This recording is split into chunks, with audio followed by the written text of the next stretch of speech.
Misalnya ini ada di beberapa literatur fikih, di semua fikih, baik mazhab Syafi'i, Hanafi, Hambali, di semua kitab fikih.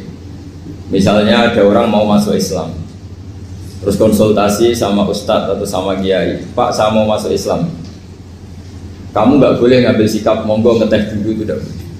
Atau apalagi diajak ngobrol dulu, karena 5 menit kita mempersilahkan ngopi dulu itu artinya dianggap kita membiarkan dia dalam keadaan kafir 5 menit dan kita dianggap ikut tanggung jawab. Sehingga di bab, ada ulama yang ngebabkan itu sampai di bab murtad. Termasuk murtad adalah orang yang dimintai mensyahadatkan non muslim kemudian disuruh ngopi dulu atau ngeteh, karena dianggap pembiaran sekian menit masih berstatus kafir. Jadi ibaratnya gini ya, kalau kita mungkin baru bapak-bapak baru pakai celana pendek terus ada orang kecelakaan di jalan, saya tak pakai baju dulu nanti baru kamu saya selamatkan, itu kan naif. Kalau begitu saja naif, apalagi orang yang kafir kemudian pas mau minta disyahadatkan kita bilang monggo mandi-mandi dulu, ngeteh-ngeteh dulu, berarti ada pembiaran sekian menit dia masih berstatus.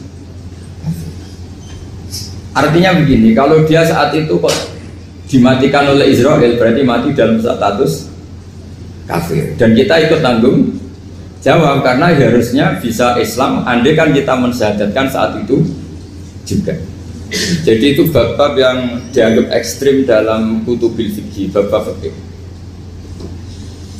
Makanya dalam kitab fikih saya berkali-kali ada non muslim mau bersyahadat ke saya, itu saya bilang ke santri-santri saya, saat itu juga harus kamu ajarin meskipun pakai bahasa Indonesia, yang penting status kafirnya apa?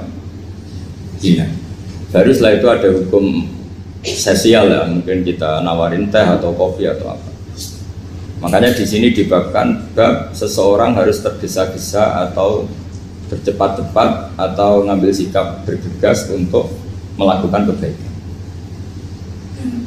Terus ayat kedua yang dipakai Sayyiduddin bin Abdus Salam itu begini. Ketika Allah mensifati orang munafik, status orang munafik itu apa? Wa idza qamu ila sholati qamu kusala. Mereka kalau dipanggil untuk sholat, ya berangkat tapi kusala cara malas-malasan. Sehingga untuk menunjukkan kita loyal sama Allah itu ya paling tidak ada sikap di atas rata-rata ya. Makanya ada sa'i ya, lari-lari kecil, tawaf juga disunatkan ada lari-lari kecil, disebut ar-romal, romal itu lari-lari kecil untuk menunjukkan bahwa kita loyal sama Allah itu tidak sak kobre cara Jawa.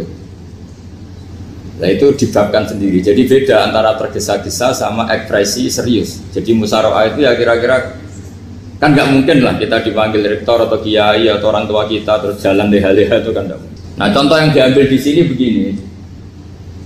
Ketika ada debat terbuka antara Fir'aun dan Musa, saya ulang lagi ya, ada debat terbuka antara Musa dan Fir'aun, kan Nabi Musa datang ke Fir'aun. Lalu kata Fir'aun, ini asal-usul ayat ini saya terangkan sejarahnya. Kata Fir'aun, lalu kalau kamu tidak nuhankan saya, Tuhan kamu siapa? Terus kata Musa, Rabbus samawati wal ardi, yang nuhani langit dan bumi. Fir'aun masih berkelit. Kalau Tuhan di bumi, setahu saya kemana-mana yang dituhankan saya, kata Fir'aun. Ma'alim tulakum min ilahin wairi. Terus Nabi Musa masih ngendikan, ya sudah Tuhan yang nuhani langit. Terus Fir'aun manggil Haman. Haman itu arsitekturnya Fir'aun. Ya Haman ibnili sorhal ali abduhul asbab samawati fa'atoliya ila ilahi Musa. Haman bangunkan kami piramida yang tinggi, saya ingin melihat Tuhannya Musa. Musa akhirnya mikir, karena kalaupun Fir'aun bisa naik ke langit tetap tidak bisa melihat Tuhan. Kita tahu Tuhan nggak bisa dilihat, kita yang mukmin aja tidak lihat, apalagi Fir'aun rivalnya kan. Akhirnya Musa ganti argumentasi, yaitu argumentasinya Musa, Rabbukum wa Rabbu abaikumul awwalin. Ini perlu diingat dan perlu saya sampaikan, yang nuhani kamu dan yang menuhani leluhur kamu. Itu sangat memukul Fir'aun, karena logikanya kalau Fir'aun itu Tuhan berarti babanya dulu tanpa Tuhan. Ini ada Tuhan terlambat. Jadi kalau Fir'aun Tuhan berarti bahnya tanpa Tuhan, karena zaman era mbahnya belum ada Tuhan. Karena perdebatan itu banyak punggawa Fir'aun yang mukmin. Wah ini Fir'aun nggak bener ini. Kalau dia Tuhan berarti babahnya tambah. Karena kalau iman itu akan diadili, akan dieksekusi, maka orang ini berstatus rajulun mu'minum min ali fir'auna yaktumu imanah. Maka di Quran diterangkan wa qala rajulun mu'minum min ali fir'auna yaktumu imanah. Ada seseorang yang iman tapi menyembunyikan iman. Lah orang ini selalu ikut rapat di rapat-rapat penting Fir'aun, termasuk rapat ketika Fir'aun dan para tentaranya memutuskan membunuh Musa. Karena dia ikut rapat dan eksekutornya besok disuruh nangkap Musa, orang ini malam itu juga nemuin Musa terus bilang innal mal ayat tabiru nabikal yaqtuluka Musa. Rapat tadi malam memutuskan kamu besok dibunuh, maka kamu harus bergegas meninggalkan Mesir. Nah, dari kesimpulan itu, dari cerita itu kemudian diambil secara hukum fikih bahwa untuk menyelamatkan darah harus jasa, harus bergegas. Andai kan Musa itu kok sak kobre, sak sempate, maka keburu.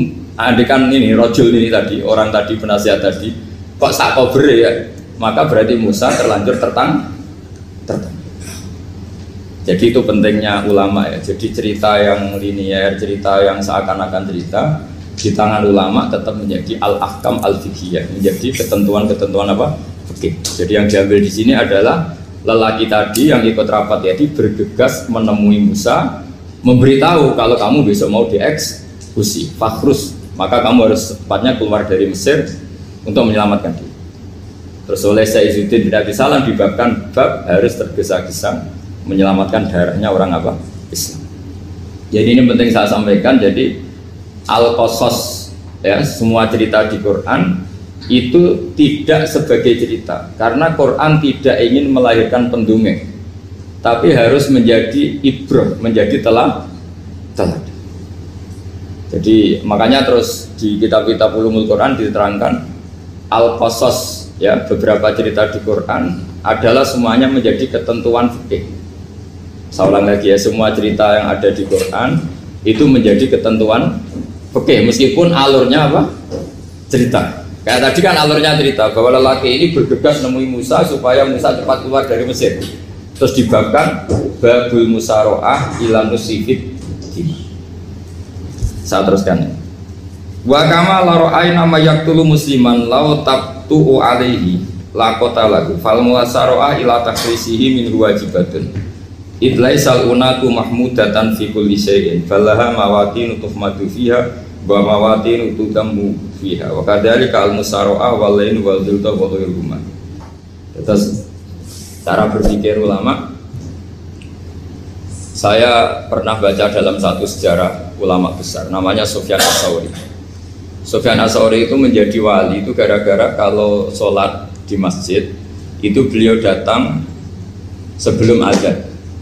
Saya ulang lagi, beliau datang sebelum adzan. Ditanya, kenapa kalau kamu datang sebelum adzan? Saya ini nggak ingin jadi hamba yang buruk.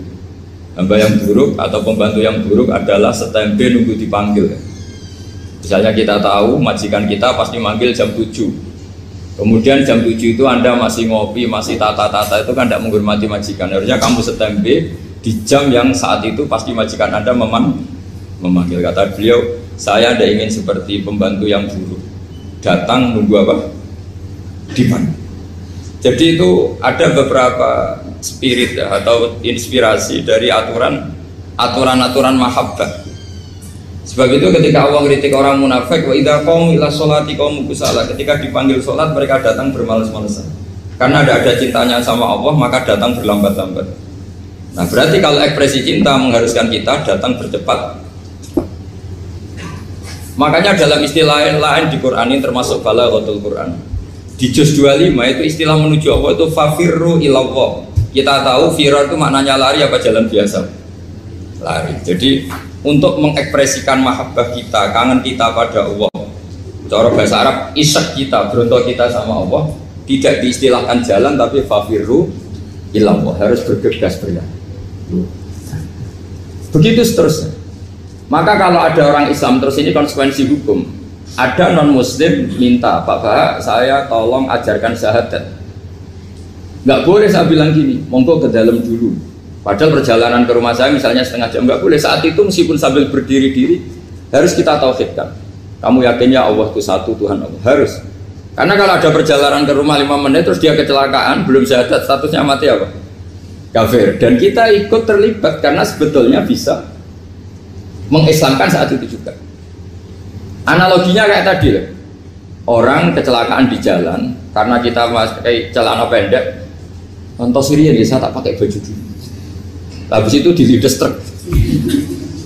Itu kan kita ikut salah karena kita yang punya kesempatan. Tentu yang disalahkan yang punya kesempatan.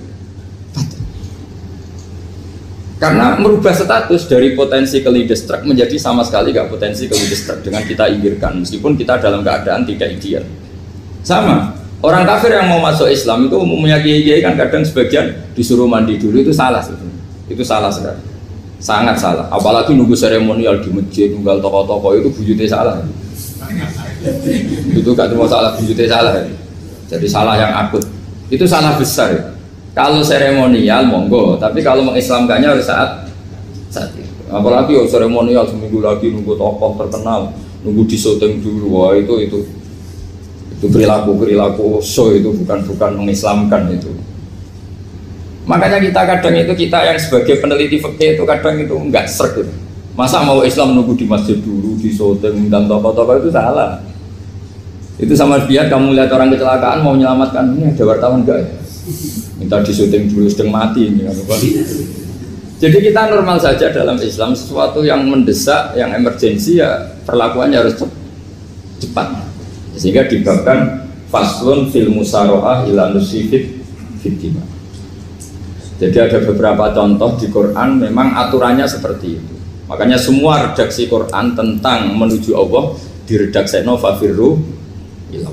Makanya di tawaf ada ekspresi romal, jalan agak cepat.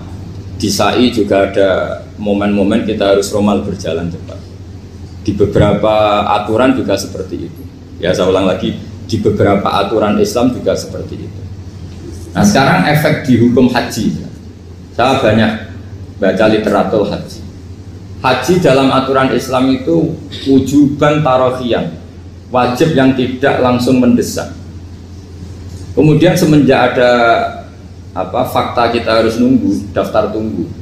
Itu kita sebagai ahli fikih itu gampang. Misalnya gini, saya umur 20 punya uang, sekarang berapa daftar? 25 juta ya. Saya umur 20 punya uang 25 juta. Saya jomblo misalnya, ya butuh nikah, ya butuh macam-macam. Itu wajib daftar haji apa enggak? Karena kalaupun daftar nunggu 20 tahun. Nah sekarang kalau ada orang umur 50 tahun punya uang 25 juta, menurut Anda wajib daftar saat itu apa enggak? Wong daftar saja bisa game gitu. Dan kalau misalnya umur 50 ditambah 25 kan 75. Itu kalau orang sumpah sudah cepat mati itu gara-gara gitu. Maka itu menjadi pertanyaan, apakah fikih ini kita rubah?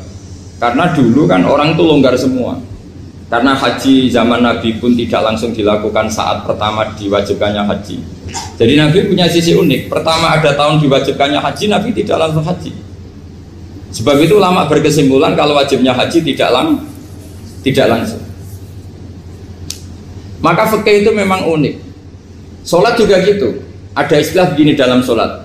Watajibus sholat ala kulli muslimin wujuban muwassa'an.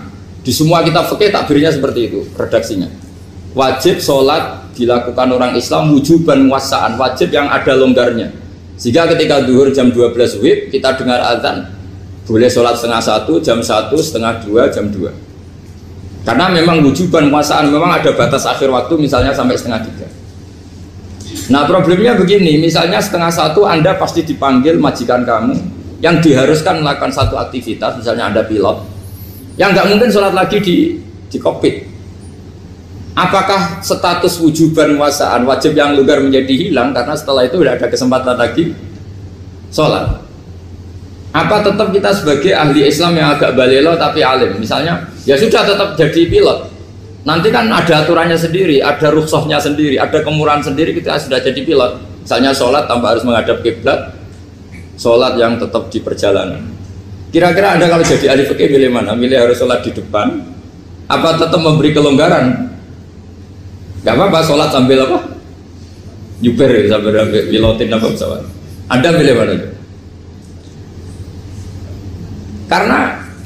Karena kalau konstitusi ilmu itu memang harus ada dengan tanda kutip ya, memang harus ada nakalnya. Kalau nggak nakal malah gak sah. Memang unik ilmu itu. Karena ilmu itu kalau dipaksakan lurus terus, itu nanti malah bengkok karena menghilangkan rukhsahnya Allah, kemurahan Allah. Tapi kalau dipaksakan rukhsah terus, murah terus, nanti dianggap menyepelekan hukumnya Allah. Maka kita yang ahli fikih itu pusing. Misalnya saya sering ditanya, Gus ini supir bis, kan musafir terus, berarti saya boleh tidak puasa terus panjang Ramadan? Coba kalau Anda jadi ahli fikih mesti bingung. Mau boleh, ya boleh terus supaya orang nggak peduli sama Ramadan.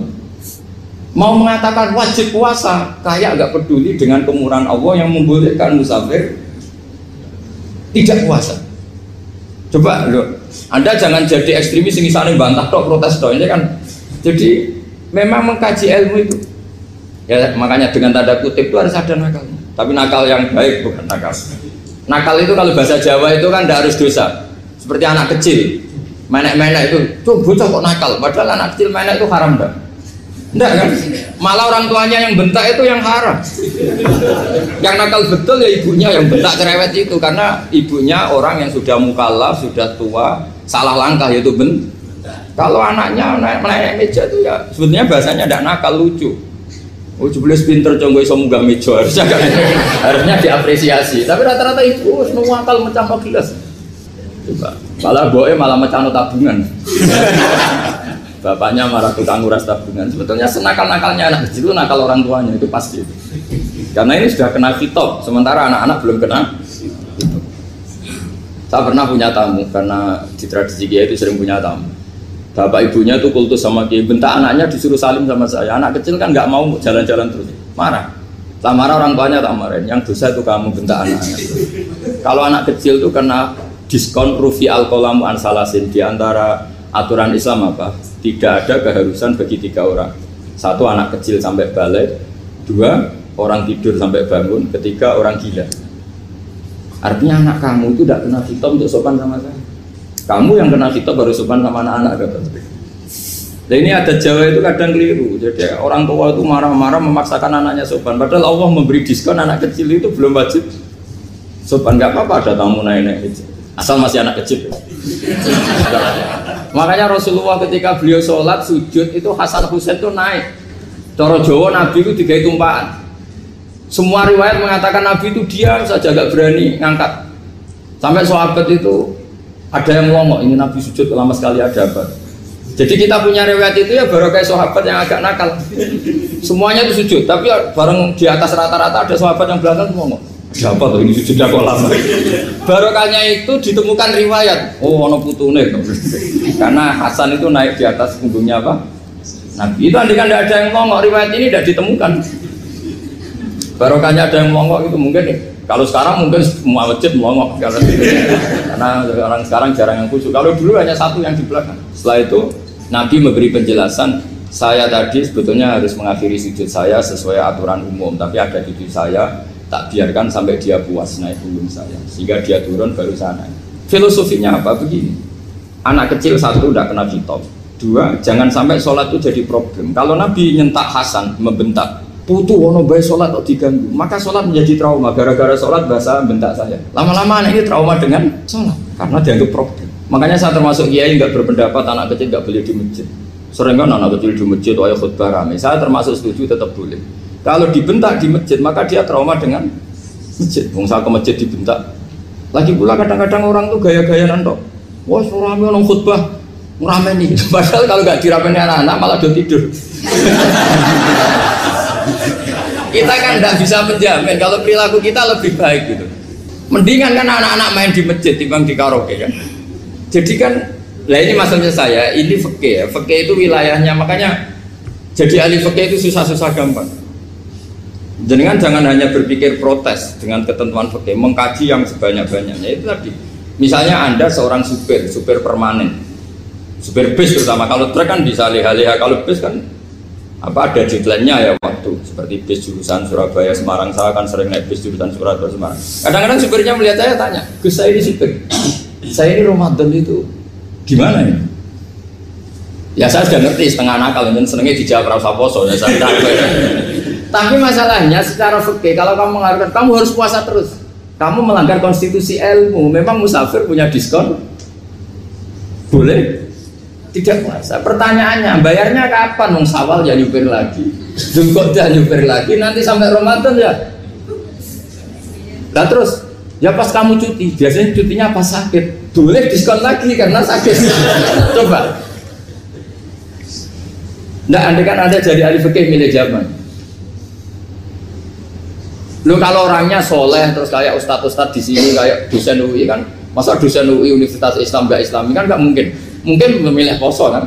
Masalahnya ini kan hukum untuk orang kebanyakan, nggak boleh hukum mosok gak kuat. Sahur jam 3:30 ngombe vitamin pokoknya harus kuat.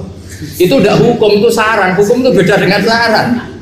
Hukum itu hanya berpijak musafir itu boleh store. Kalau saran memang boleh, ya usahakan kamu makan 3:30 pas fit nyupir. Terus kalau nyupir selesai jam 10 nanti istirahat. Memangnya majikan bisa ngatur jamnya? Itu fikih. Maka menjadi perdebatan yang namanya pergi itu apa? Menurut Imam Syafi'i pergi itu ya dari rumahnya ke tempat yang asing yang tidak wilayahnya namanya pergi. Menurut Imam Ahmad bin Hanbal enggak. Pergi itu tidak kerja.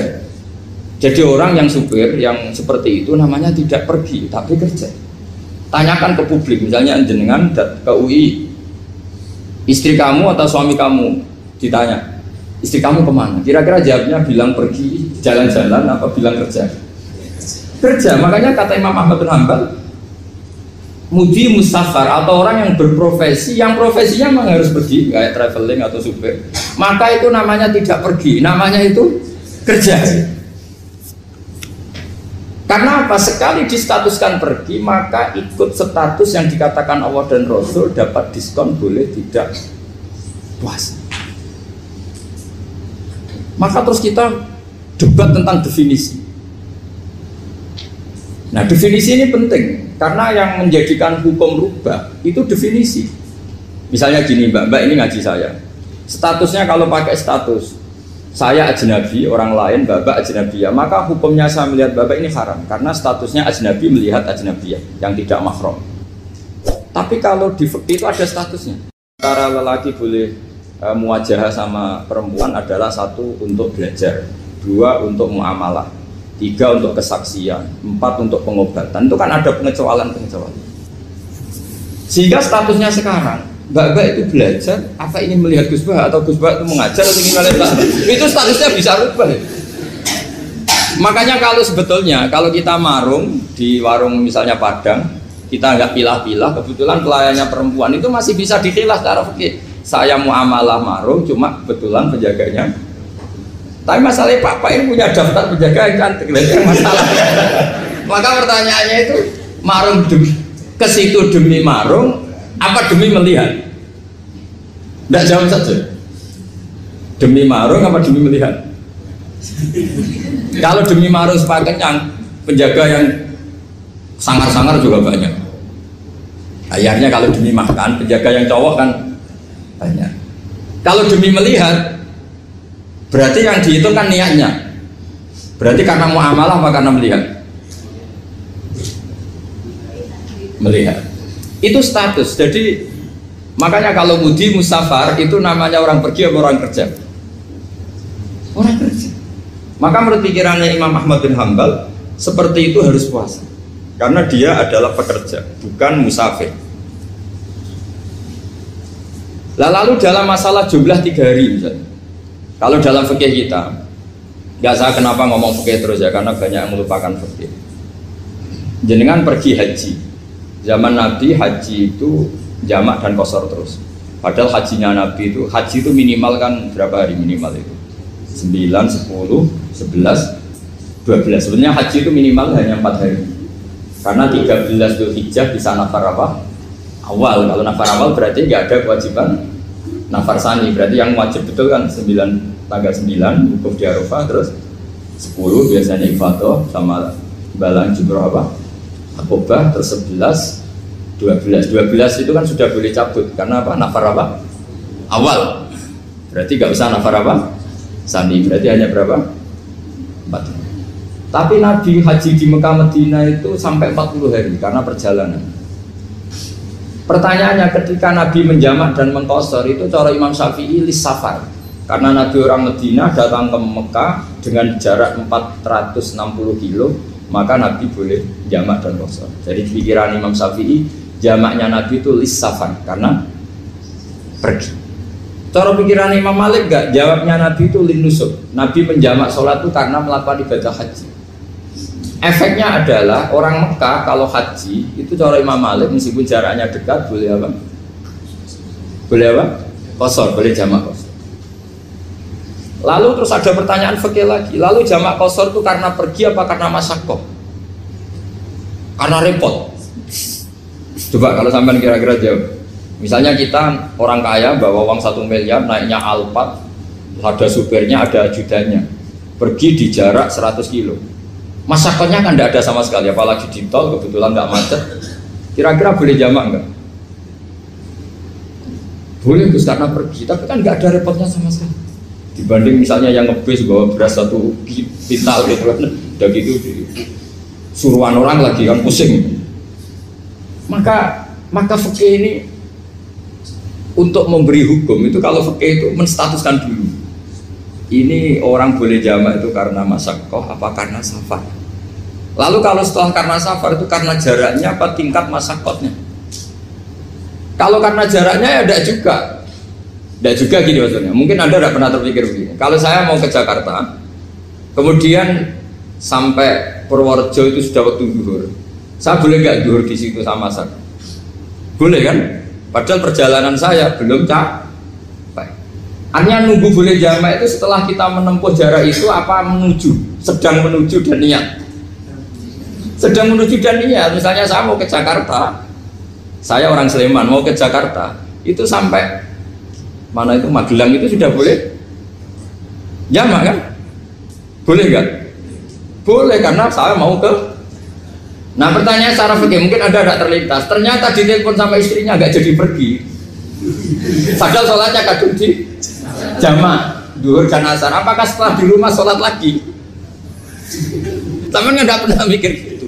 Jadi orang fikih itu sudah pusing, makanya jangan diprotes terus. Kita ini sudah pusing, tapi orang itu enak aja protes terus.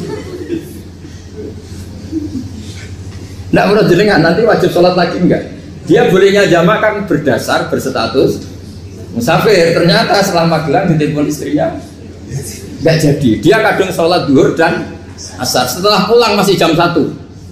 Terus ada asar, wah sholat terus. Kalau ada sholat lagi apa enggak? Jangan saran. Kalau saran, wah sebaiknya sholat lagi. Itu tidak hukum, itu saran itu namanya. Saran dengan hukum beda. Sholat lagi pada no, ketika ada jaga itu berdasar malas atau berdasar hukum?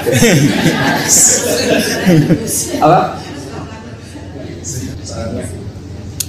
Nah kalau Anda sholat lagi, pertanyaannya gini, Allah itu tidak punya tradisi mewajibkan 2 kali. Pertanyaan fikihnya mesti gitu.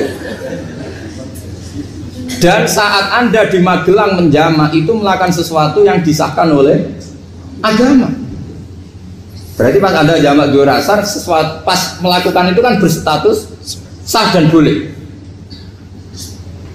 Meskipun setelah itu ada masalah, istri kamu nelpon terus pulang.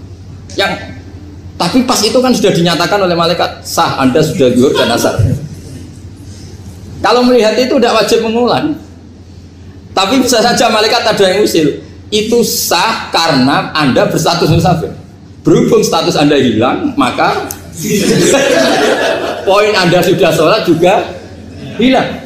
Kamu milih fikih yang mana? Jadi peneliti fikih itu beda dengan orang-orang yang mendengarin protes. Beda karena nengkuni itu beda karena ada konsekuensinya. Makanya fikih itu sampai saya punya kitab fikih itu dikarang 1 orang itu jumlahnya 20 jilid, per jilid itu segini. Jadi 1 meja ini dikarang 1 orang. Itu mulai yang presisi, yang detail sampai yang khayal.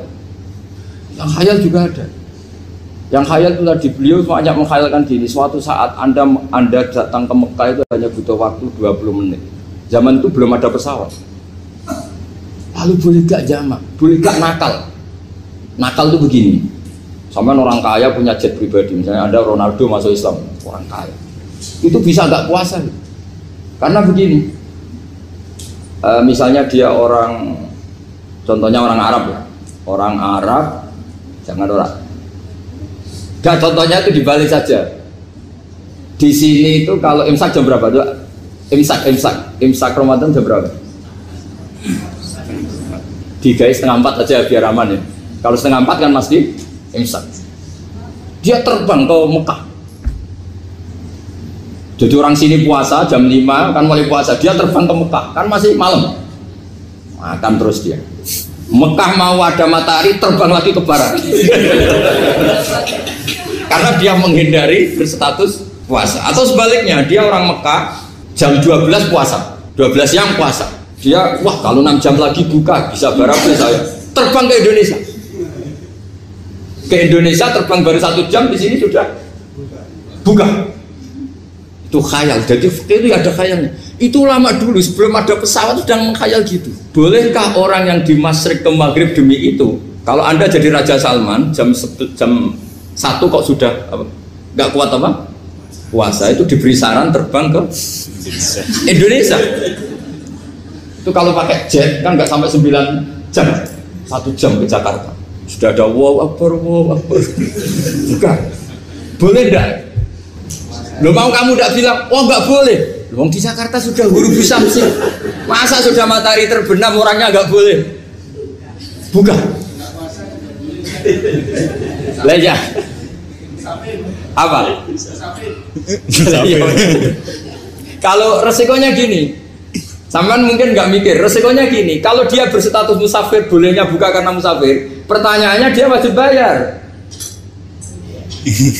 Kan musafir bolehnya kodok nanti harus bayar, tapi kalau dia buka normal kan bayar, beda, efek-efeknya beda. Sampean jangan protes, Gus Baik gimana, mau ngaji malah tidak senang. Ini kan ngajinya para dosen, para pegawai, jadi harusnya itu jadi mufti, ngaji untuk jadi mufti, bukan ngaji untuk mendengarkan. Jadi makanya saya mohon jangan sering protes sama ulama sudah pusing. Karena efek-efek hukum itu tidak gampang. Kayak tadi misalnya, kalau dia boleh buka atas nama musafir, resikonya wajib bayar. Masalahnya Raja Salman ini mau enggak gitu. Dia inginnya. Maka pertanyaannya itu kitab yang milik saya tadi yang 20 jilid tadi. Ulama itu mulai dulu sudah membayangkan bagaimana kalau suatu saat ada satu kendaraan. Kenapa ulama bisa membayangkan itu? Karena ada buruk. Meskipun mereka nggak numpak buruk, hanya Rasulullah, tapi kan bisa membayangkan ada toyul waktu. Waktu itu bisa dilipat. Karena ulama dulu ahli astronomi, jadi bumi itu bulatnya gini, muternya gini. Berarti suatu saat ada satu ilmu di mana orang ngambil satu posisi terus melewati toyul waktu, ngalami lintasan waktu. Mulai dulu itu sudah dibicarakan. Pertanyaannya lalu status orang ini kayak apa? Misalnya tadi orang Mekah ingin cepat buka terbang ke Indonesia. Orang Indonesia menghindari imsak, misalnya 3:30, dia belum sahur. Wah kalau saya di Indonesia ini sifatnya sahur. Wah saya tak terbang ke Mekah. Enak kan terbang di Mekah ternyata masih jam 8. Wah bisa makan sepuasnya jam 8 malam, maksudnya jam 20. Kan enak juga. Bar wareg balik ke Indonesia wis jam 1 siang.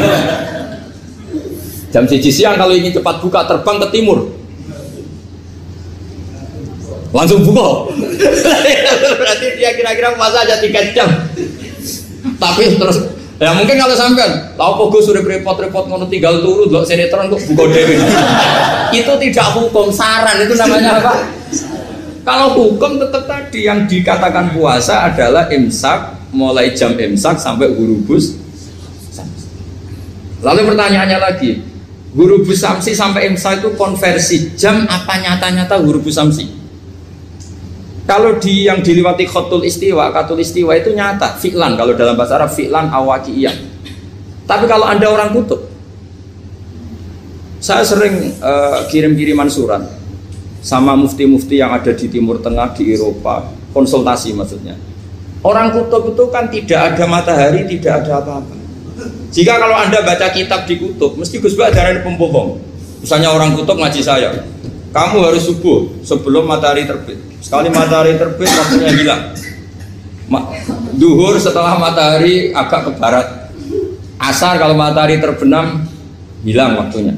Terus mereka mesti bilang, mataharinya di mana? Maka pertanyaannya, boleh gak mengkonversi waktu untuk orang kutub? Jadi misalnya pola umum subuh jam 4:30, berarti antara subuh dan qadha itu 1 jam setengah. Subuh sama zuhur polanya berapa berarti? Kalau 4:30 sampai jam 12 itu 6 sama 7:30.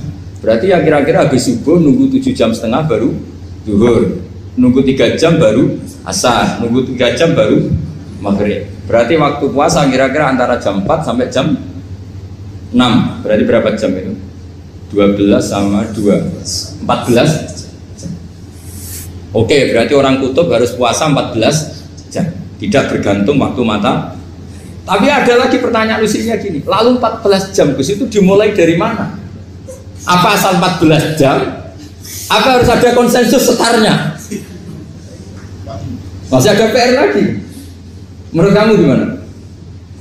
Ada konsensus setarnya dimulai jam 4 dini hari. Apa asal jumlahnya? Imsak 14 jam. Mikir lagi kan? Itu di Denmark itu ada satu musim di mana siang terus sampai sekian bulan. Siang terus sampai orang sana itu capek.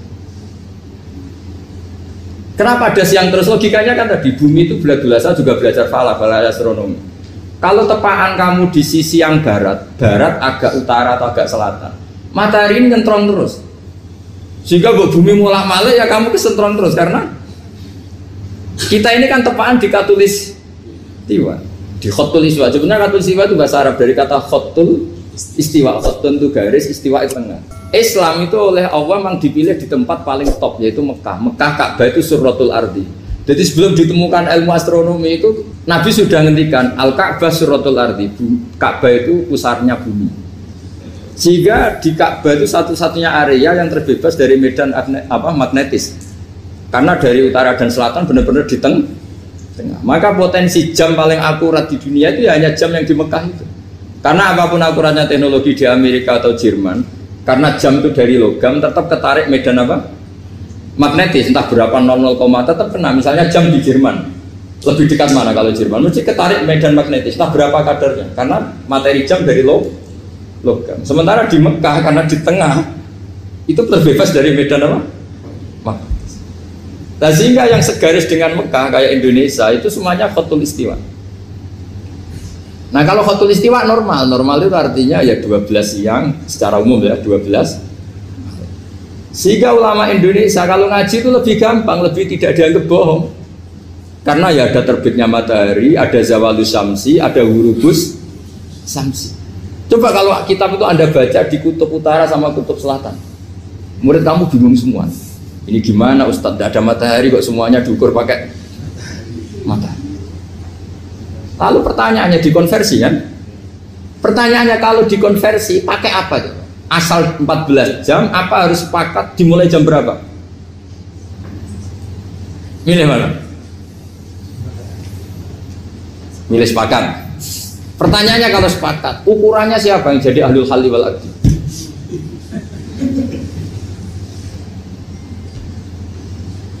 Jadi orang fikih itu sudah bingung, makanya saya mohon jangan sering diprotes.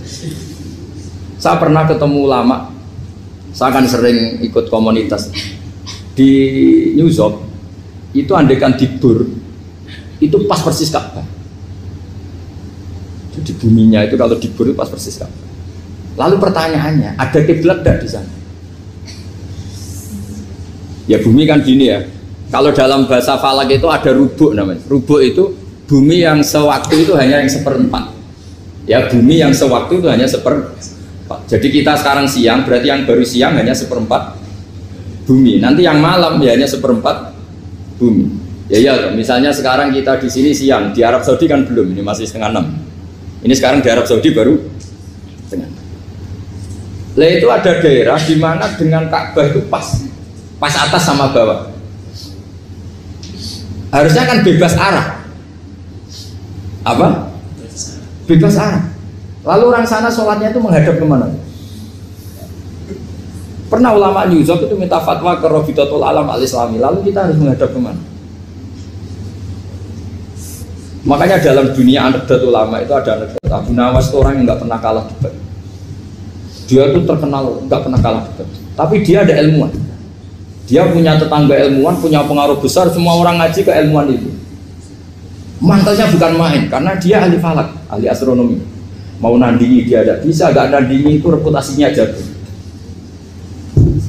Orang itu berteori kalau bumi itu bulat-bulat. Kalau kamu jalan ke sini, maka akan ke titik yang suatu saat si profesor ini kemalingan, terus minta tolong Abu Nawas, rumah saya kemalingan.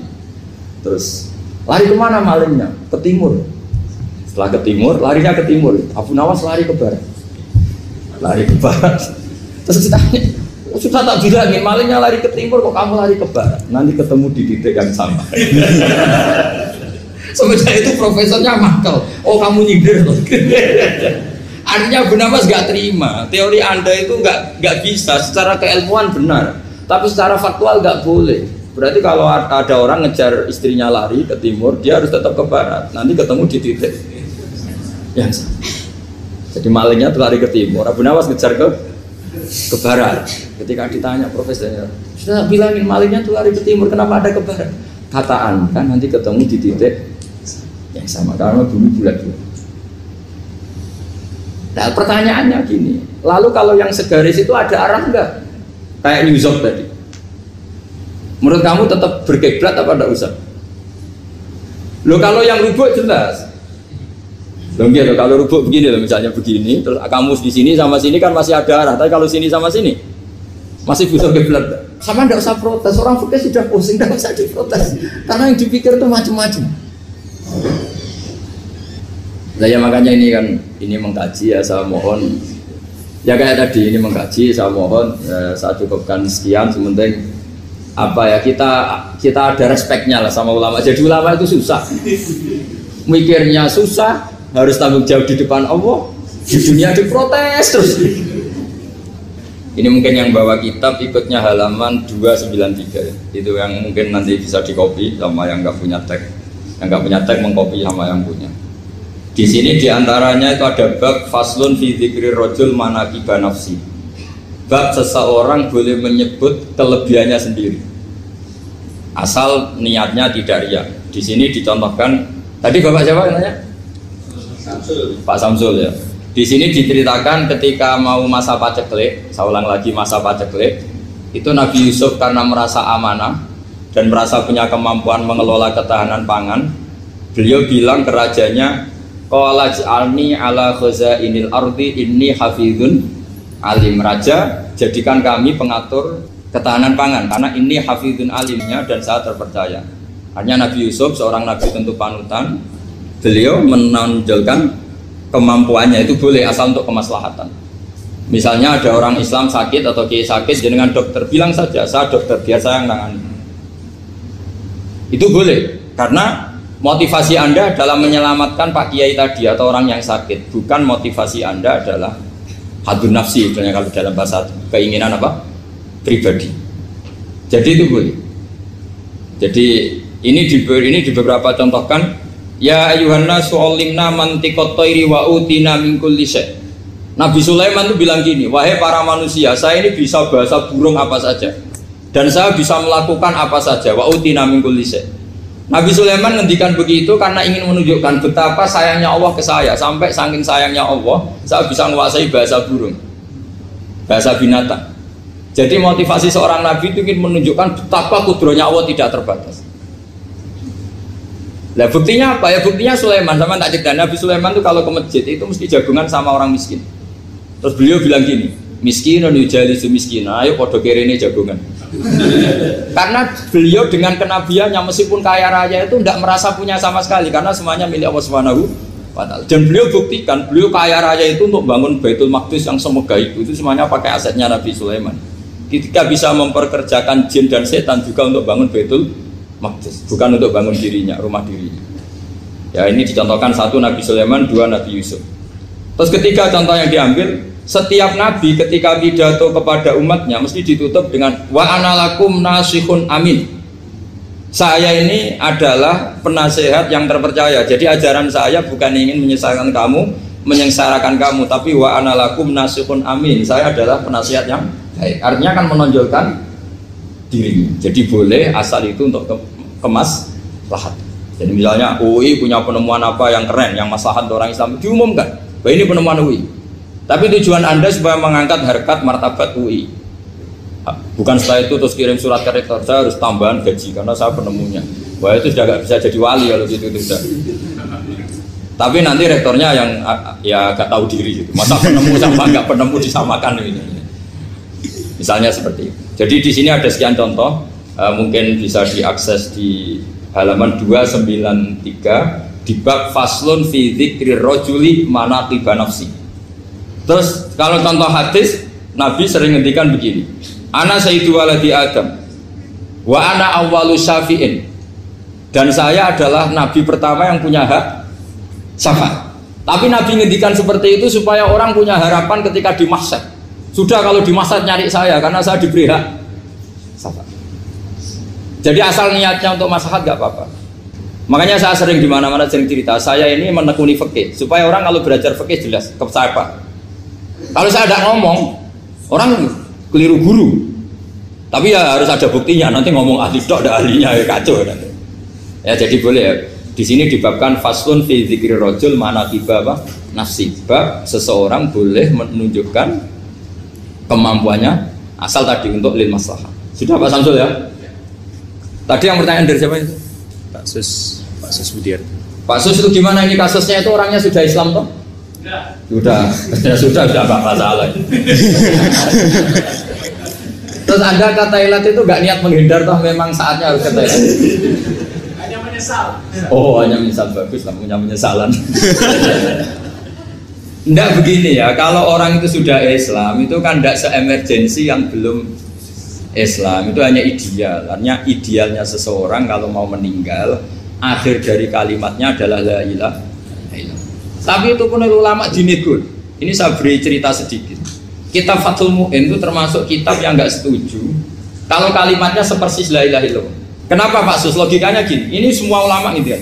Itu ada dua riwayat. Mangkana akhiru kalamihi la ilaha illallah dakhalal jannah. Sebagian riwayat mangkana akhiru kalamihi Allah dakhalal. Nah ulama itu milih yang Allah.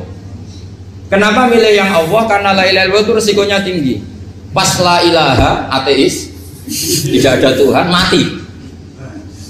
Maka ulama, tradisinya guru-guru kita, kalau ada orang mau mati yang sudah akut, itu hanya ditalkin Allah, Allah, Allah. Karena ini lebih tidak berisiko. Tapi kalau la ilaha illallah, pas la ilaha, belum illallah, mati. Tidak bisa kamu baru mati. Ayo teruskan dulu, baru mati ini gimana? Belum illallah kok sudah. Jadi makanya terus di situ diterangkan lagi begini. Setelah orang itu melafadzkan la ilaha illallah, kan orang mau mati itu kan macam-macam ya. Ada yang sudah akut, ada yang masih sehat. Kalau masih sehat sebaiknya la ilaha illallah. Tapi kalau sudah akut hanya dilatih apa? Allah. Terus saran kedua oleh kitab Fathul Mu'in diterangkan sebaiknya jangan ngomong lagi. Karena Nabi ngendikan akhir. Akhir itu harus itu menjadi kalimat. Jadi misalnya setelah kamu talqin la ilaha illallah, kamu tanya, Pak sertifikatnya di mana? Akhirnya bapaknya jawab di lemari. Pas melamari mati. Berarti akhir kalimatnya lemari. Makanya kita juga harus memperjuangkan supaya itu benar-benar akhirnya. Jika nanti dikenang di akhirat, ini orang luar biasa mengakhiri dunia dengan kalimat la ilaha illallah. Tapi nanti kalau ini orang luar biasa mengakhirinya dengan lemari. Apalagi tanyanya gini, Pak, tabungannya di bank apa? Ini bisa, berarti terakhir bisa. Bilang apa? Bisa. Jadi itu ada aturannya. Jadi kalau nalkin orang sudah ngelapatkan kalimat tauhid, jangan dijak ngomong. Karena kalau diajak ngomong lagi terus mati, yaitu kalimat terakhirnya. Terakhir diceritani bapak pas sepuh-sepuh. Pas APK Budut. Bapak APK Budut sik guyon mek. Nggih guyon tenanan. Ya terakhir dawuh wis ora usah sukses, aku husnul khotimah, wis ora usah sukses. Ya perkara niki guyon. Enak malah mati jare ra ndi urusan jare. Sebar. Ape maksiat yo ora iso, ape taat Wis ra dikon salat, penak lah. Ate wong nak mati kan maksiat wis ra iso, wis ora dikon salat, penak lah. Dadi nganggo. Ya kan wis ra kon salat kan penak kan. Bapak maksiat. Wis ra iso. Ya wis karek kegiatan. Pilihannya kan kemungkinannya ambek mungkar nangkir apa ambek malaikat Ridwan kan. Nah, silakan Anda bersekutu ambek sapa kan. Tapi nak makom-makom Sayyidina Ali, makom-makom niku mboten kena hisab. Terus niku mun dawuhe pangeran ulama itu nanti enggak kena hisab. Bukan karena enggak kena dosa mboten, karena unsur dia jadi saksi lebih kuat ketimbang unsur dia sebagai hamba Allah. Kula balen malih. Para nabi, para ulama, para wali itu nanti terlalu kuat menjadi dia syahid, unsur jadi saksi ketimbang dia sebagai manusia. Kula baleni malih. Misalnya begini ya. Kalau sampean syahadat kan muni asyhadu. Asyhadu artinya apa? Saya bersaksi. Lah ulama yang lama berpikir wanane ning donya mau nyekseni Allah. Misale nak SBY guyu, wajar guyu dadi presiden duwe akeh. Kaya Ruhin ra duwe kok iso guyu. Berarti apik tenan pangeran. Wong sugih iso guyu. Misale ra wong ayu anake akeh wajar anake akeh. Kok elek ya kok anake akeh. Kok bojone ya kok gelem misale terus akhire eling Allah jane kekuasaane Allah. Lah wong ayu diperkosa. Ya bareng delok ning Afrika, Miss Universe Afrika diperkosa lho. Kok ono wong ngono sing merkosa dari renge. Duja ku anane-anane to. Cara perasaane wong Indonesia delok wong paling ayu ning Afrika kudu guyu. Wakil Miss Universe ke putih Afrika. Ben ayune nang ndi? Wis mau anane nyekseni to. Lah nanti orang-orang alim yang lama hidupnya untuk nyekseni Allah iku ora dikei hisab. Bukan karena tidak punya dosa, dia lebih kuat sisi sebagai apa? Saksi. Lagu sing disebut wa yaqulul ashhad haula alladziina kadzabu ala rabbihim. Sing Kanjeng Nabi nate mau terus nangis itu fa kaifa idza ji'na min kulli ummatin bi syahidi wa ji'na bika ala haula'i syahida. Yauma idzi yawaddul ladziina kafaru wa asaw ar-rasula law tusawwa bihimul ard wa la yaktumuna wa haditha. Terus jemben nak ning mahsyar hen tak warai desain kiamat nak ning ora-ora mahsyar. Iku wong kabeh dihisab kecuali nabi sama wali-wali. Kenapa wali-wali ini tidak? Sebetulnya dia punya salah. Tapi saurip-uripe lebih banyak bersaksi. Jadi malaikat tapi ngisab yo bingung. Misalnya dekne maksiat yo, Gusti pancen kula menungso ini dalam tu nafsi salah kula ge kathah mek jenengan sepuro. Engko misale dekne taat yo ora ujub. Alhamdulillah alladzi hadana li hadza wa kunna linahtadiya laula. Kan malaikat bingung ngadepi ngene kan bingung. Pas taat ora ujub mau muni alhamdulillah alladzi hadana li hadza. Gusti barokah jenengan kula dadi apik, muga ora ono hidayate jenengan. Ora apik. Engko pas dekne salah langsung Robbi ini dalam tu nafsi. Jadi enggak ada alasan untuk dihisab. Karena dekne uripe dintekno nyekseni kekuasaane Allah mbek rahmate. Lah niku jenengan panitia kiamat. Dadi saksi. Bareng dadi saksi terus niki gambarane teng kitab-kitab mboten gawean kula. Terus wali-wali yang wali-wali biasa yang enggak alim, yang wali-wali kebanyakan ndak alim ini. Kon mlebu swarga, udkhul, masuk swarga. Lah pas ulama itu dindek mbek pangeran, kif. Kamu harus berhenti. Kenapa ya Allah? Kamu punya hak syafaat sama siapa saja yang mencintai Anda. Terus penyafaati. Aku lah nanti tanglet. Lah jenengan Gus. Aku wedi ra iso bali mlebu ae. Malah ora dalan. Ya nak rugen parek golane gampang. Lah nak aduh. Ampun ngoten lho Gus, yo ora ngono daripada resiko.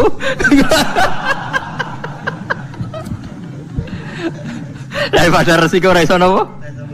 Ora iso balik ora dalane. Ya tapi itu nyata, menurut saya itu mungkin karena ulama lah yang bisa mencintakan ulang kepada Allah, yang bisa tahu logika Quran napa hadis. Lho nggih to nak wali kan biasanya mau ibadah, wiridan, para pangeran. Tapi nak ulama mboten duwe perhitungan. Duwe napa perhitungan. Bahkan sampean tak ceritani. Ulama ku nak ngelola syahwat iki syahwat tenan syahwate wong lanang ing wong wedok. Iku wae dadi alat taqarrube ila Allah. Misalnya contoh gampang gini, malah ini keling-eling. Misalnya kita sebagai kaum lelaki kan duwe sahabat. Nah sing Islami kepengin wayah, kepengin poligami, kepengin jajal wong sing macam-macam. Iku sing Islami kepengin wayah misalnya. Paling ndak itu menjadi alasan Anda untuk paling ndak wajar yo. Ning Islam diolehno wayah. Pancen wong lanang iku bojo sita ya kurang tenan. tetap jadi Islami. Akhirnya kowe gak janggal mbek para nabi. Paham ya?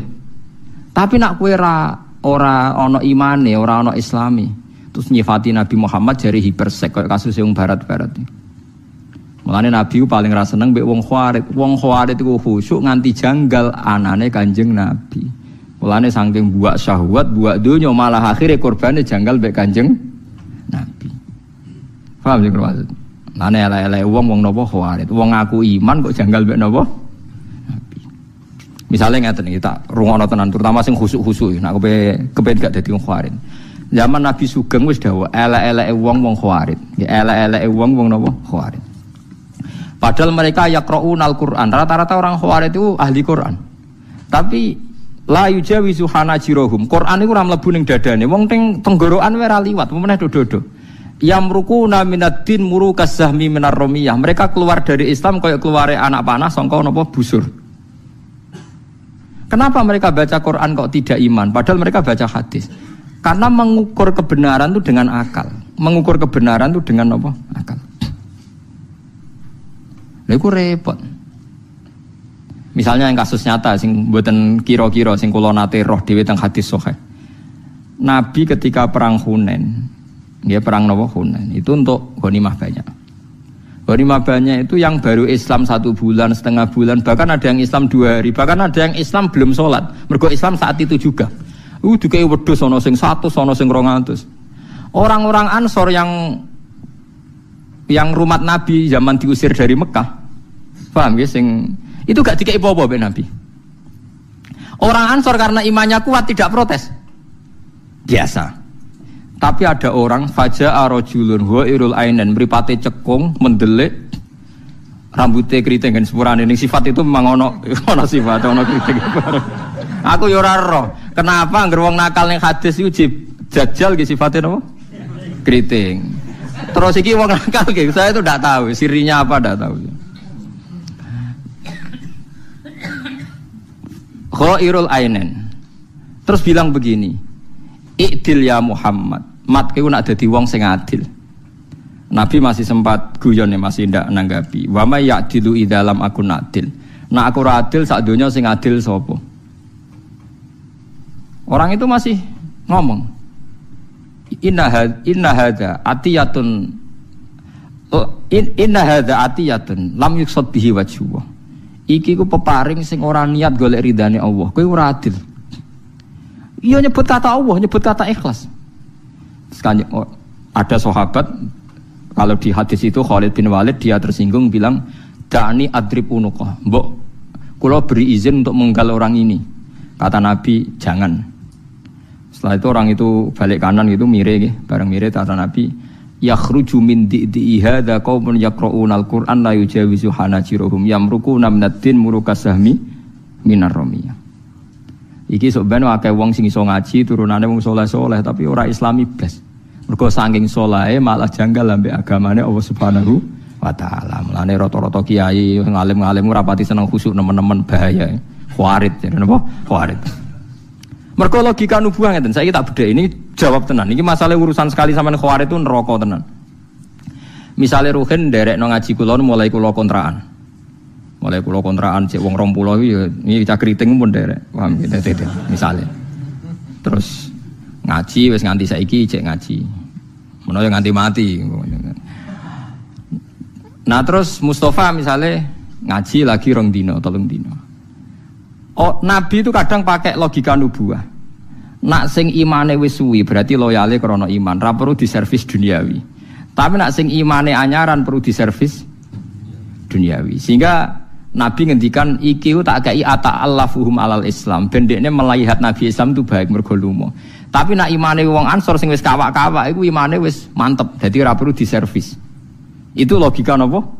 Logika napa? Nubuah. Logika napa? Nubuah.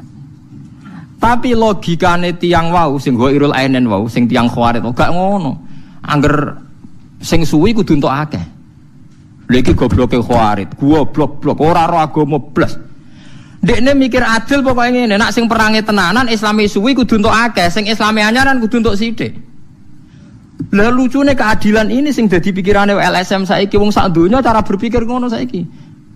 Lha iku kliru, cara nubuah kliru. Klirune ngene. Nek wis Islame suwi, kudune ikhlase wis suwi, ora usah mbok batalno mbek mbok kei dhuwit. Iku logika nubuah. Nggih niki logika kula baleni. Wong Ansor ngrumat Nabi wis suwi, imane wis suwi, kontribusine wis wis keben ben tabungane ning akhirat. Jangan pernah dilatih dikompensasikan dengan uang. Ben terlatih ikhlas. Dadi Nabi nang ngeke wong Ansor malah pikirane kuwatir batalno ngamale. Tapi orang Khawarij cara berpikir gak ngono, nak sing suwi tambah paling Lalu lucune kita sing mukmin lah sering berpikir koyo Khawarij. Ya ku paling bahaya. Ya kudu ulama sing kecangkeman ngeten iki kudu ulama ngomong terus ben wong memungkinkan logika nubuwah. Logika napa? Nubuwah. Mulane kudu tobat sing ngaji kula teng mriki kudu tobat. Wong kudu kadang nganggo logika nubuwah. Contoh gampang kowe mbek anak le, contoh paling gampang. Anak mulai cilik mbok rumat. Urung iso mlaku mbok rumat. Disusoni ibu mbok rumat macam-macam, bojomu mbok rumat macam-macam. Engko SD mbok sangoni, engko SMP mbok sangoni. Lho latihan omah-omah mbok gawekno omah. Lho tekan mergawe gagal-gagal mbok subsidi. Orang yang biasa heroik begini itu tidak pernah kecewa mbek anak. Anane mau kepen ngekeki tok. Ya anane kepen ngekeki tok. Coba sekarang saiki anake wis umur 40 tahun terus mapan. Mapan mulai ngekeki dhuwit wong tuane dikei 2 juta. Januari dikei 2 juta, Februari dikei 2 juta. Maret rasa bokai, jajal tes saya. Maret rasa bokai, enggak terus biasanya dikei kok ora. Padahal puluhan tahun beliau heroik tukang ngekei, gak pernah ngeluh. Tapi saiki biasa dikei ping pindho mentale wis tomak. Itu nyata apa ndak? Ndak sampean jawab, nyata apa ndak? Nyata kan? Lu cek menuso cek gampang dari mental heroik puluhan tahun dibatalkan hanya 2 kali di servis. Bulan ketiga anaknya mau tomak. Ya orangnya aja jawab apa? Ya orang. Lah itu Nabi tidak ingin orang Ansor menjadi bermental tomak. Berarti kecerdasannya Nabi mbek Khawarij adoh napa adoh? Adoh sekali. Misalnya aku kancanan Mustafa mulai melarat kancanan. Nganti saiki misalnya ra iso ngekeki aku, misale. Ya rasa gue biasa wae misale. Misale, gua kan melarat permanen loh misale. Terus suatu saat ngekeki aku, nak cara aku musibah. Takut saya tomak. Wong dhisik ora tau ngekeki aku ya aku wis seneng kok saiki ngekeki barang, jangan-jangan kok senengku krana ndekne ngekeki. Kan malah bahaya. Lha iku nak ulama ngerti tenan. Mulane sekali aku dikeki Mustafa tak anggap utang ngono ae. Tak sahur kapan-kapan namun sepoe menika. Lah tapi sing biasa ngekeki ya keben ra usah diservis biasa ben latihan ikhlas. Lah itu logika nubuwah. Logika nang Khawarij ora sing berjuang akeh ya kudu entuk akeh. Lho berarti berlatih nglatih wong Islam berkompensasi mbek materi.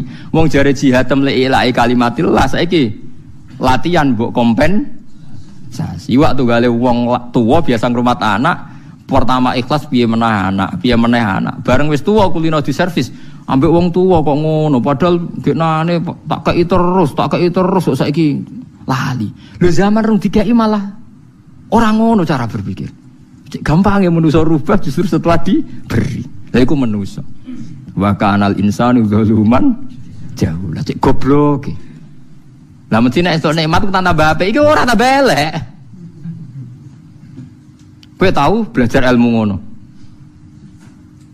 Lha iku bedane ulama mbek ora paham.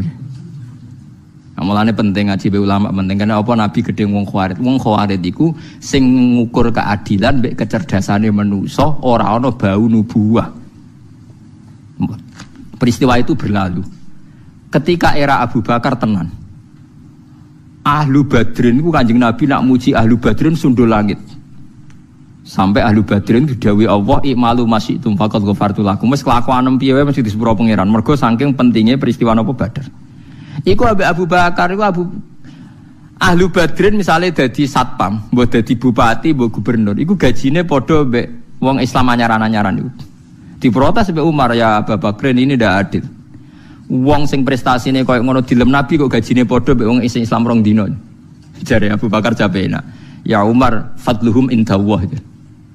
Fadole mereka iku indallah, keutamaane mereka kok sing gaji pangeran, tapi ki ning donya jabatane padha, gajine padha.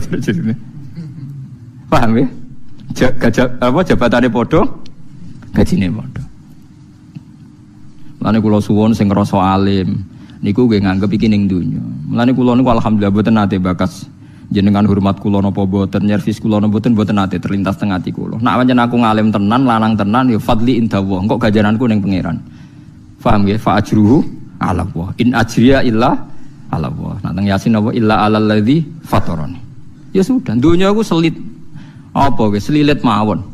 Lah soal kadang, tapi kadang wong alim untuk salam template 1 juta, lah tukul untuk salam template 1 juta bolak-balik. Paham nggih? Lho nak soal kadang untuk salam template akeh ora wong alim tok, lah tukul untuk salam template. Pirang-pirang artis-artis untuk salam. Tapi anggap sepele, jangan pernah semua yang kita dapatkan dikompensasikan dengan dunia. Kalau baleni malih iku Kanjeng Nabi. Jadi Kanjeng Nabi ora kepengin wong Ansor sing lama heroik menjadi tomak karena diservis Kanjeng Nabi. Mun anjenan buktekno njing ben nak pun dadi ro rasane dadi wong tuwa. Sampeyan duwe anak mbok rumat nganti umur 40 tahun, mergawe mbok modali lho bareng wis mapan mulai ngekeki kowe. Januari mbok kei 1 juta, Februari 1 juta, Maret aja kei. Engko wong tua mak terus. Lali aku saiki katut bojone. Lu zaman dekne nyubsidi kira tau ngeluh padahal kelangan duit. Lu iki sekedar gak dikei kan gak ono sing kalong kan? Lu sekedar gak diberi kan gak ada yang kalong kan? Kok wis protes padahal zaman kalong duit. Gak protes iku menungso. Sifat heroik itu mudah batal nak dilatih tomak. Paham mulane sampean kudu ngaji, iku pentingnya ngaji. Ben sampean ora duwe logika khawarit, gak di logika apa? Wong Kanjeng Nabi do mung ikdil ya Muhammad, mat kowe sing adil. Nabi cek sempat guyon. Nah aku ora adil ning donya sing adil sapa? Ya mat wong sakmono iki perange luwih suwi imane ora mbok kae iku sing Islam anyaran mbok kae. Nabi ya sempat ngendikan itu tadi. Aku percaya be imane wong Ansor. Ada uhum ila imanihim. Mulane ra usah tak kae. Tapi nek iki wong-wong Islam anyaran ata'allafuhum alal Islam. Mulane terus ning zakat dilebokno wal muallafati. Lah nek nganggo logika ngono lah wong tukang masak rantuk akeh. Kula nu duwe guru, duwe bapak. Mbah mun nek dituamu yo dihormat tenanan. Bapak nek ditamu dihormat tenanan. Lah nek logika ngono, kok enak tamu ora melok masak, melok mangan, ajur kabeh.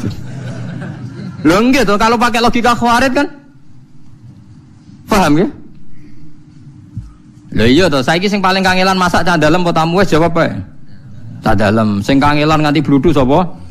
Tamu lagi teko arek mangan. Kok gak melok ngresiki pisan. Lah kan kula khawatir to kurang ajar kowe ora melok masak ora melok ngresiki. Ya ora edan kabeh to. Lah kira-kira nak khawatir tuh urip logikane ngono iku.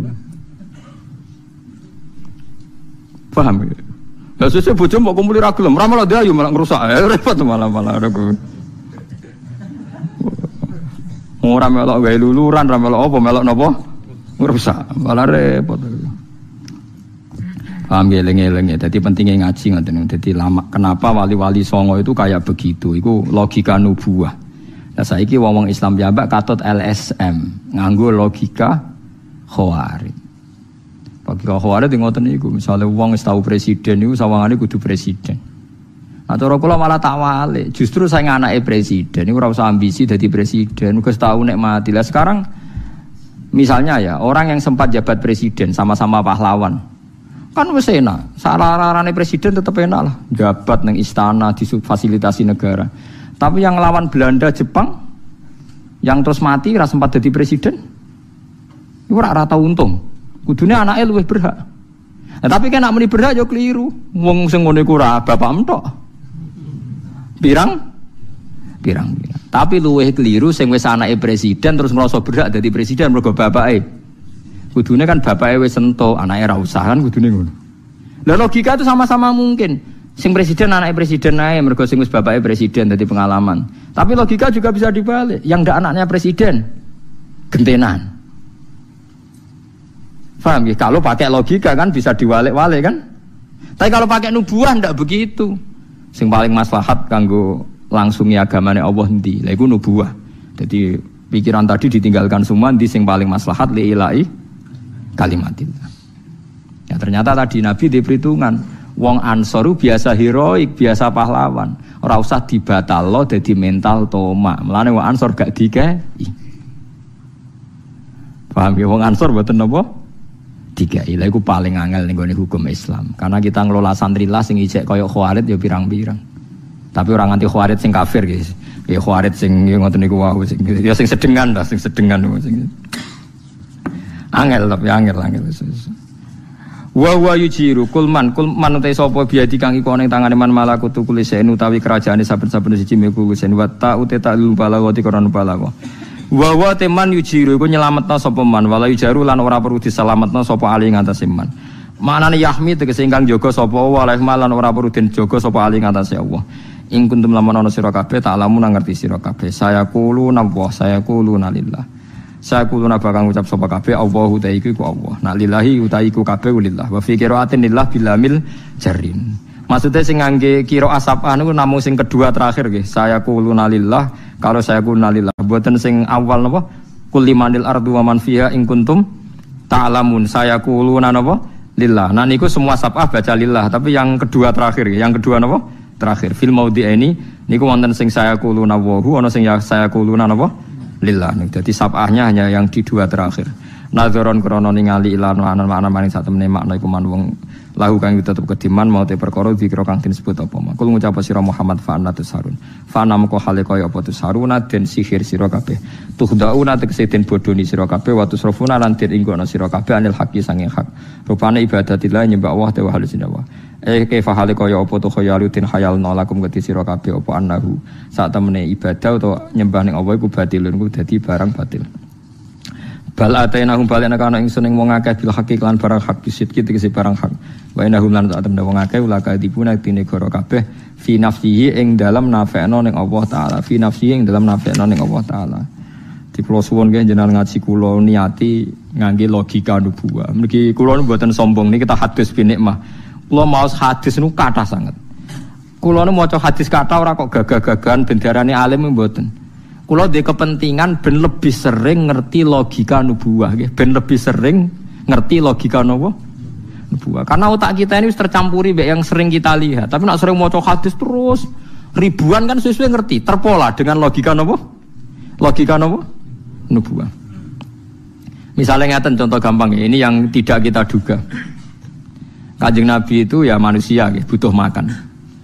Pas badhe mucal teng masjid, Nabi itu didhawuhi Aisyah bahwa masih ada sampil kambing untuk Nabi.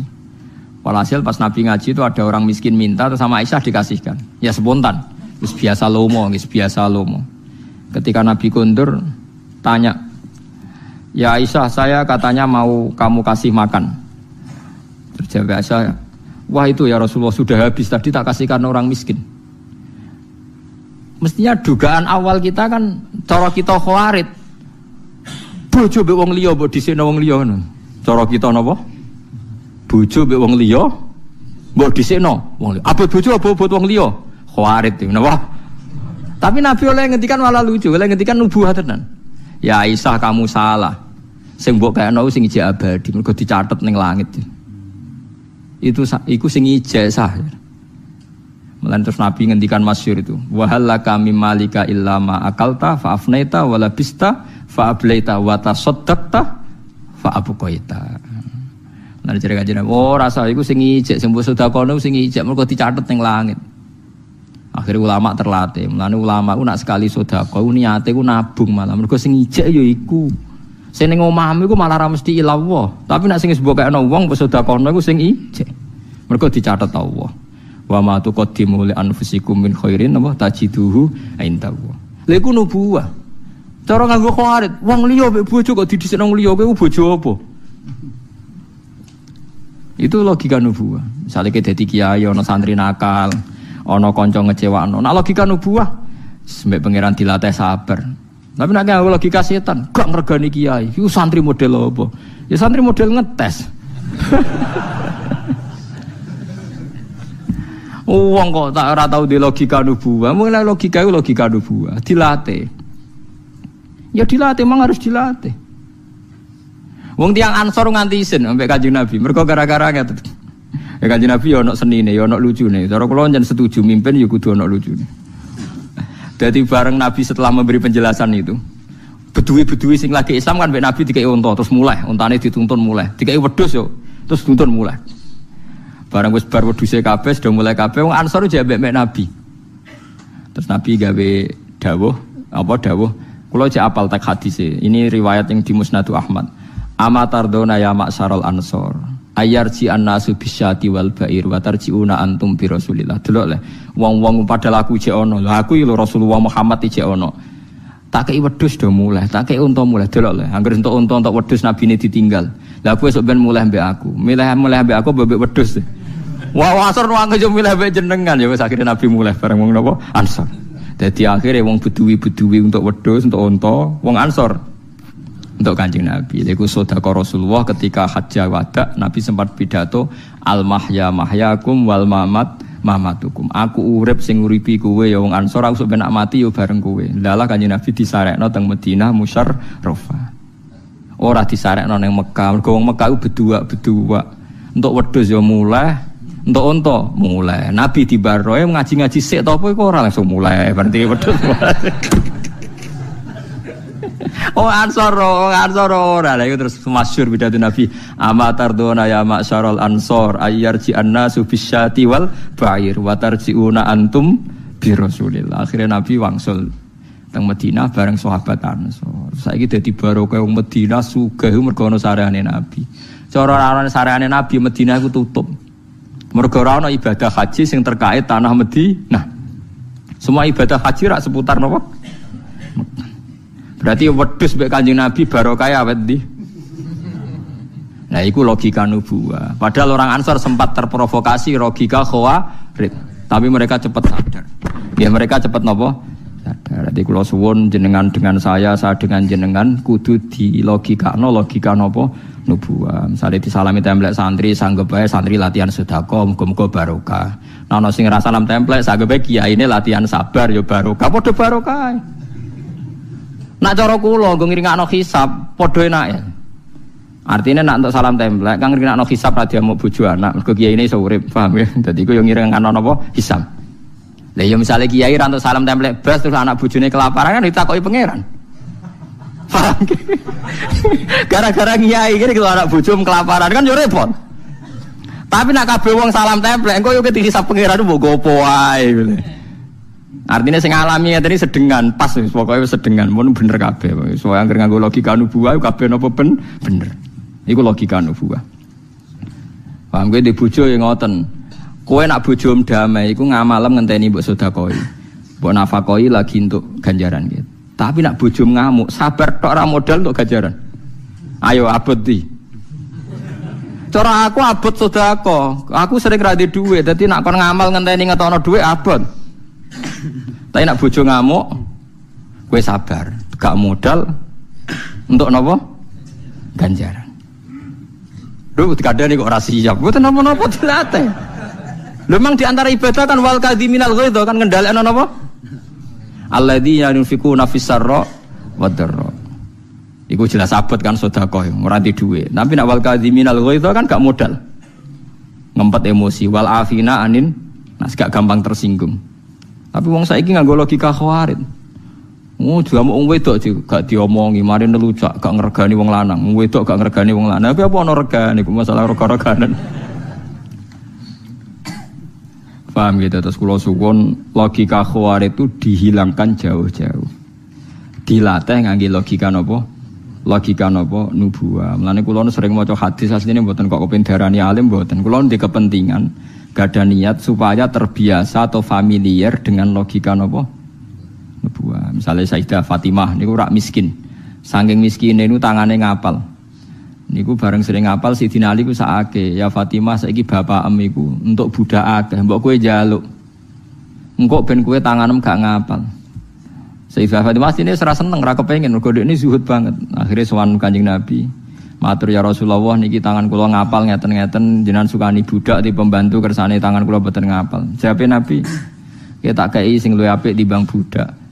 Maca tasbih ping 33, maca tahmid ping 73, maca takbir ping iku luwih apik timbang kowe di budak. Fatimah ya nampa ya ora janggal. Mergo padha logika napa? Nubuwah. Cara kowe apa hubungane?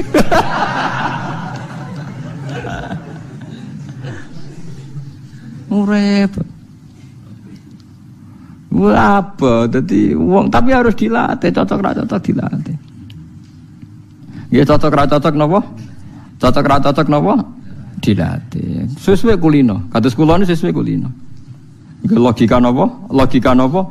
Nubuwah. Jadi wau kados wau ketika bojomu dhuwit dikekno wong utawi daging dikekno wong, jawabe Kanjeng Nabi napa? Iku kliru sana mbok arani ilang. Mergo sebab sedekahno iku sing napa? Abadi. Kalau wacana hadis iki wa halaka mimmalika illa ma akalta fa'afnaita. Sing diarani rezekimu ya mbok pangan terus entek. Lah nek sing mbok tinggal diwaris anak. Lah anak gak wong liya lah mantu. Anak pegatan. Ora ana sing roh, tapi nek sing mbok pangan dadi rezekimu. Klambi mbok nggo nganti rusak. Wa tasaddaqta fa'abqaita. Utawa sing mbok sedekahno lha iku abadi dicatet Allah Subhanahu wa ta'ala. Berarti saiki nek kowe sedekah iku duwe ilang apa sing duwe ijek? Duwe ijek. Dadi dilatih. Lah nek kowe darani sedekah terus duwe ku ra entek, khawarit berarti mergo gak ora logika nubuah tapi logika napa? Wah.